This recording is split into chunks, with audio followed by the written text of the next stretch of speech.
Hello and welcome to the She Is Left Project. This podcast is dedicated to helping you heal from the challenging and painful relationship with your mother so you can finally experience the love you've always craved. I'm your host, Jennifer Arnice. I'm a mother wound coach, author, and healer who believes tenderness and vulnerability are your true superpowers. Sis, it's time to finally heal your inner little girl so you can start thriving and not just surviving. Progressive, irreverent, and real, this podcast will have you laughing and crying at the same time. Trust me, you don't want to miss an episode. Hey, you guys. Welcome back to the She Is Loved Project podcast. I'm your host, Jennifer Arnice, and this is episode 2.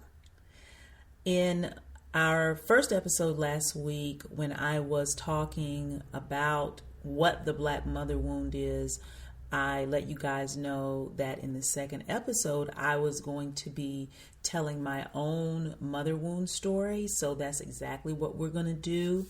I'm going to pull from the most frequently asked questions that I get from DMs, emails, and the questions that podcasters and interviewers have asked me. And hopefully that will give you all a really well-rounded view. I think it's really important to share my own mother wound story because I want to be an example of vulnerability and transparency and self-validation. So often people don't share their own story because they think somebody's not going to believe them, or they believe that others will think that they're making it up or exaggerating or crazy. And it's just all this time that you're gaslighting yourself and doubting yourself and not honoring and recognizing your lived experience, because that really is one of the first steps to healing your mother wound. And that is having autonomy and authority over your story. I said in the last episode, if you say it happened, then it happened. That's that. And when we can come to that place, then we can move forward in the healing process. So let's jump right in. One of the main questions that people ask me is, why did I decide to do this work? Why am I talking about the mother wound? Why am I being so open about it? And the reason is it's my story. I grew up with a very, very challenging relationship with my mother from the very beginning. Even though she was physically present and she provided food, clothing, and shelter, she was always emotionally absent to the point of being mean. And now when I look back, it felt like she would ghost me. If she had an attitude, I remember being in the house with her and it was like she wouldn't talk to me, maybe she wouldn't talk to anybody. I've learned now that it really never was about me. It doesn't mean that she wasn't wrong, but because of all of her own unresolved traumas, she just did not have the emotional wherewithal and bandwidth to be a mother to me. Maybe if situations were different, she would have been an amazing mother to someone else, but she was not able to give a young, free-spirited, lively, curious, inquisitive little girl what she needed from an emotionally nurturing standpoint. She grew up in the South. She picked cotton from a very early age. Her own background was harsh. There was a lot of trauma in her own life, in her own family. And we take those things with us. And I always say I believe that when she found out that I was a girl, that it triggered all of her gender-based trauma. That's why I talk about this wound being gender-based and racially based. And all of the female-based trauma that she went through for not having autonomy in her life, that what she saw for me was more of the same. And I don't think she was able to ever process her own trauma. And so she went into this survival parenting with me. And then on top of that, she was in an abusive relationship with my father. She did not have the tools. And so you are most aggressive with the people who have the least amount of power. And when you are used to being powerless, and then you have power over someone, you don't know how to yield that power. And I came along, and she had someone that she could recreate the same dogmatic parenting that her parents instilled on her. We were also raised deep in the church, like Pentecostal Church of God in Christ. So we were in church Sunday morning, Sunday night, Wednesday night, Thursday night prayer service, and Saturdays we would either do missionary work at the jail or at the nursing homes. And because, partly because of money, partly because my mother really didn't trust leaving me with other people, I was with her during all of this. And my mother was the type that you were going to get the word in. So I didn't get to go to children's church. And most times I didn't even go to Sunday school. Wherever she went in church, that's where I was. So it was a really, really strict upbringing. And I went to private Christian school. We didn't have a lot of money. We lived in a single wide trailer in Vander, North Carolina. But my mother was adamant about getting that word in. So I was the only Black person in my school. We went to a white church. So you kind of start to see the patterns around race and gender in me being brought up in the church. You see how there's early aggressions, early trauma coming, early messaging about who I am and who I'm not, and not being good enough, and my job being to please my mom, my job being to please Jesus and God, and you don't want to go to hell. All of these messages around guilt and servitude and being there for others, and the whole old school parenting trope that children are supposed to be seen and not heard. All of that was deeply entrenched in my childhood. And you pair that with an emotionally unavailable mother who was quick to, what did they say in church? Don't spare the rod and spoil the child. So getting beatings all the time, getting hit in the face, not getting second chances. It was just very, I want to say military style upbringing, but it was rough. It was rough. And for so long, I looked at it as, my mother was a single Black mother. She was working so hard. She was tired. She was doing the best she could. And all of those things were true, but she was also incredibly physically abusive, emotionally abusive. I don't know if I would call her verbally abusive because she didn't talk a lot. She didn't say much. And unless you consider not having anything kind to say. I didn't get the I love yous. I didn't get the hugs. I don't even remember my mother hugging me until I was probably 18 years old, when I was going off to college. And it was just tough because nothing I ever did was good enough. Nothing. I was 14 years old when I got my first job at Kentucky Fried Chicken. I was on the honor roll. By this time, I was teaching children's church at our church. I never missed a day of school. I didn't get in trouble at school. I didn't have a boyfriend. I wasn't having sex. I did what I was supposed to do I cleaned the house, I cooked, all of those things. I always say I was my mother's wife. Like, she was a husband. She was heavy on the masculine energy. She was outside, in the world, working day and night, 1 and 2 jobs, working 2nd and 3rd shifts and all those types of things. And I did my part taking care of the house. And it was never, ever good enough. I couldn't go to friends' houses. I couldn't go to parties. I couldn't participate in school functions or after school events.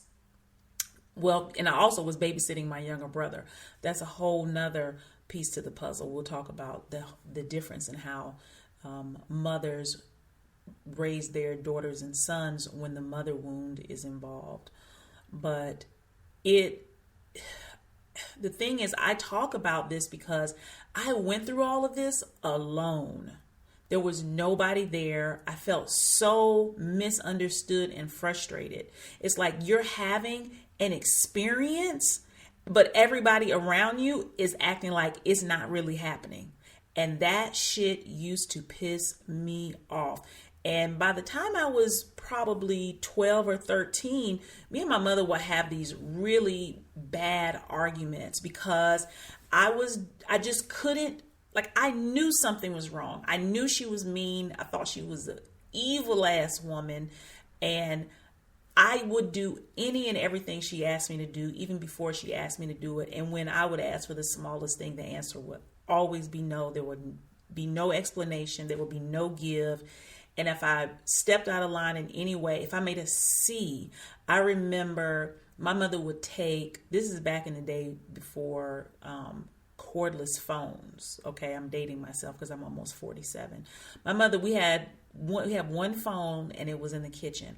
My mother would take the phone out of the socket and put it in the trunk of her car and take it to work with her because I was on punishment because I made 1C in math, and I couldn't talk on the phone until the next report cards came out. And if I didn't pull that C up, then that would be another 9 weeks with no telephone, And I was being interviewed last week, and the girl was like, what if there was an emergency? And I never even thought about that. I guess she was like, you take your ass next door and call 911 if you need help. But what you're not going to do is talk on this phone. And it was miserable. My childhood was freaking miserable.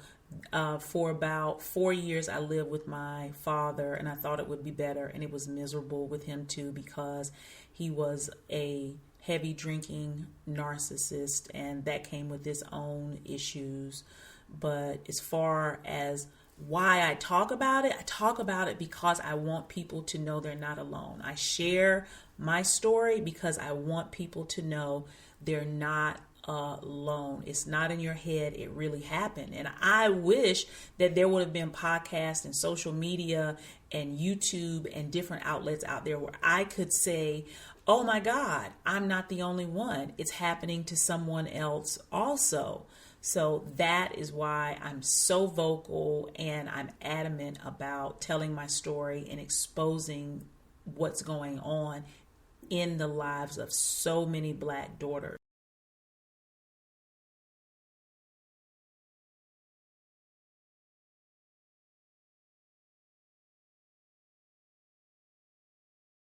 I also asked, how did I realize that I had an issue with my mother? Like, when did I know there was a problem?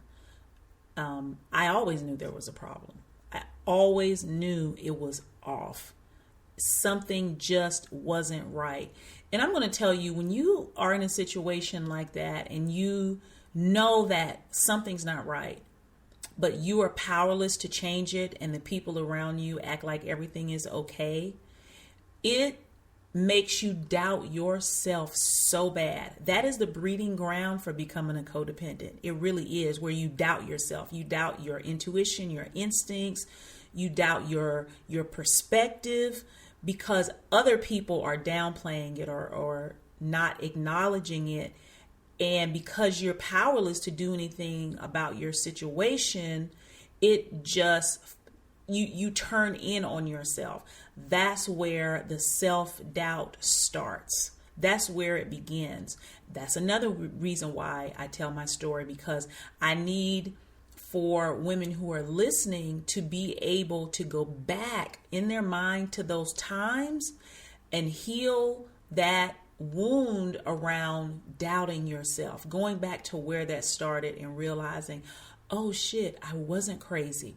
I know what I was talking about back then. I know what I'm talking about right now. I trust the markers for abusive behavior. I trust the markers for toxic behavior. I trust the markers for being dismissed or being abandoned or being rejected. And I don't deserve to be treated that way. That's why it's so important to know your story, acknowledge your story, because it holds so many answers to a lot of the issues. It holds answers to actually all the issues that you're having now in your life, especially around your interpersonal relationship. Another popular question is, what is the relationship like with your mother currently? And unfortunately, I don't have a relationship with my mother at this time. I did not go no contact. She went no contact. And she actually has gone no contact with me and my two brothers. So she doesn't speak with any of her kids. And as I look back, I realize now that that's pretty normal for her, because over the years, I've seen her ghost other relationships with friends and family members. And it's so funny, my mother, I used to have my mother on a serious pedestal. She could do no wrong, and whatever she said, I believed it was the truth, and I will fight you over it, literally.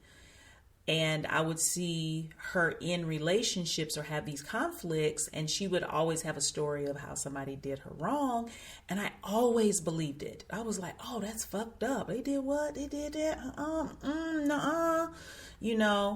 And then when it happened to me, and she told the story to my aunt, and my aunt believed it without challenging it at all, I was like, oh my God, this is what she does. And now she's done it to me, and I look back and now I can see the patterns of her relationships. And that also has helped me not to take it personally, that it's not about me. And then I know some people will say, but that does make it personal because you're her daughter and the relationship should be this or it should be that.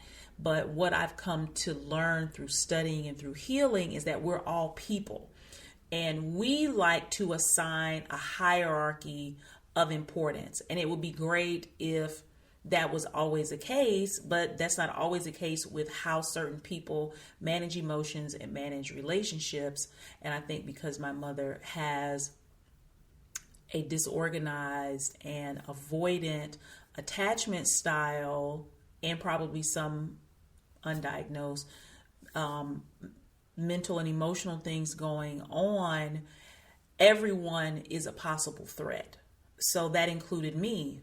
And our relationship, even though she's ghosted me before, she didn't speak to me my senior year in high school. I was a high school runaway, a teenage runaway, and she didn't come to my high school graduation. I didn't talk to her for almost 2 years. I mean, even though I lived up the street, because for her, it's like, if you don't do what I say, then the punishment is I withdraw all attention, all affection from you, which is extremely violent. It's an emotionally violent act. It's as bad as being physically violent with someone when you punish someone with their absence, because you're making a choice. You're using abandonment and rejection as accountability, and that is never the right thing to do.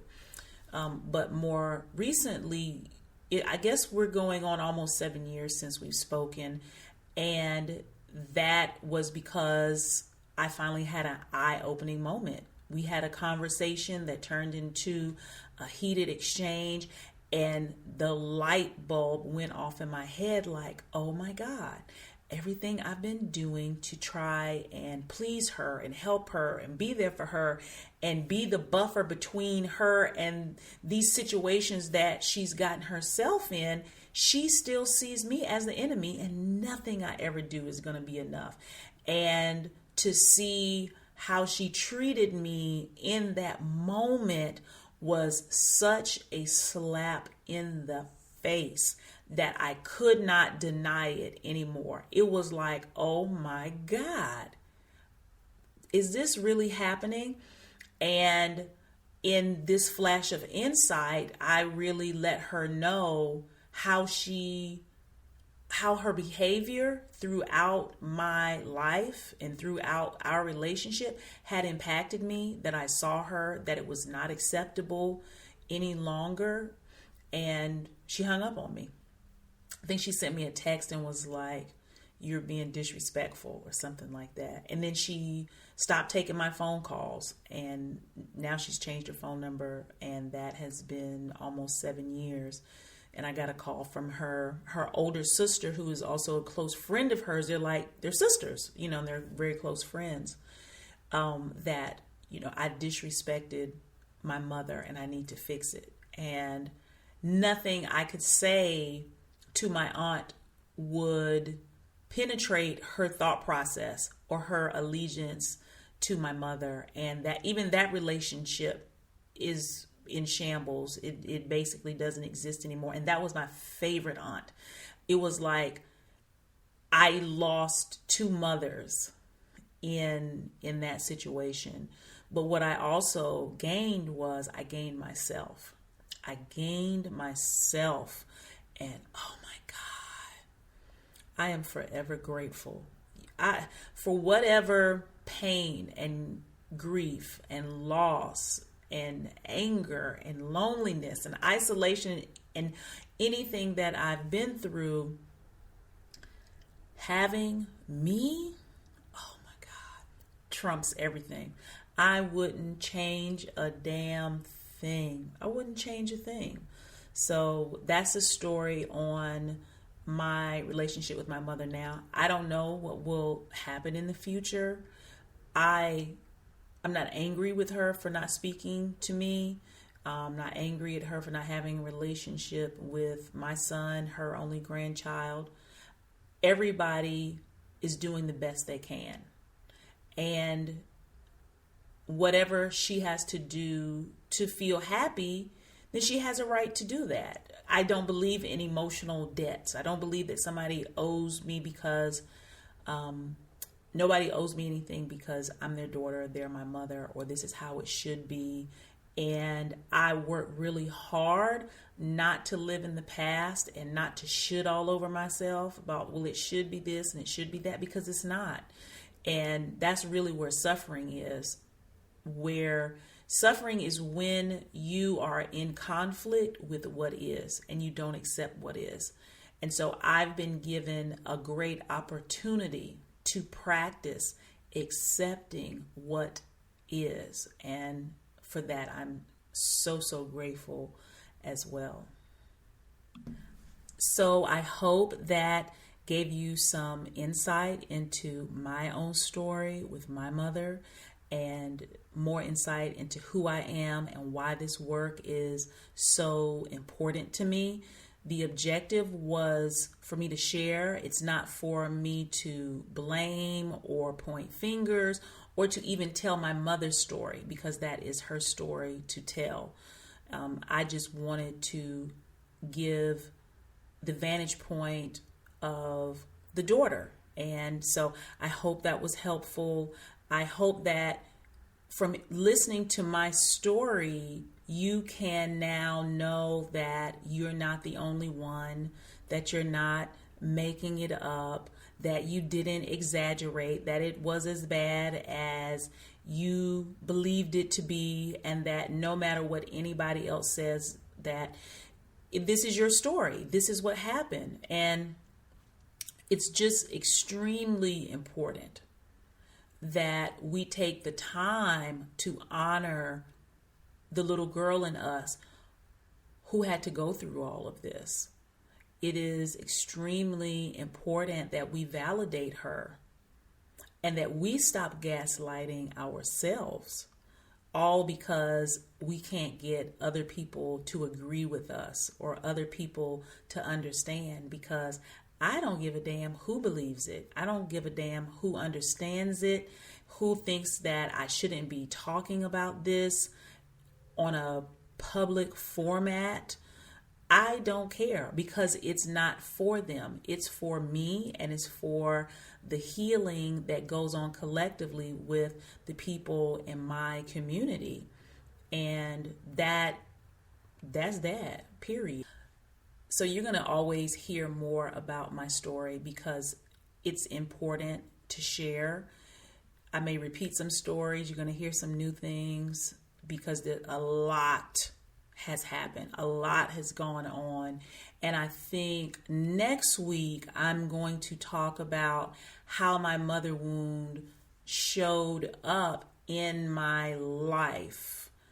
I don't know if I'm going to talk about my whole life or I'm going to pick a certain piece. And as I talk about my life, I'm going to also be talking about your life, how your mother wound shows up in your life right now. And you probably already have a few ideas.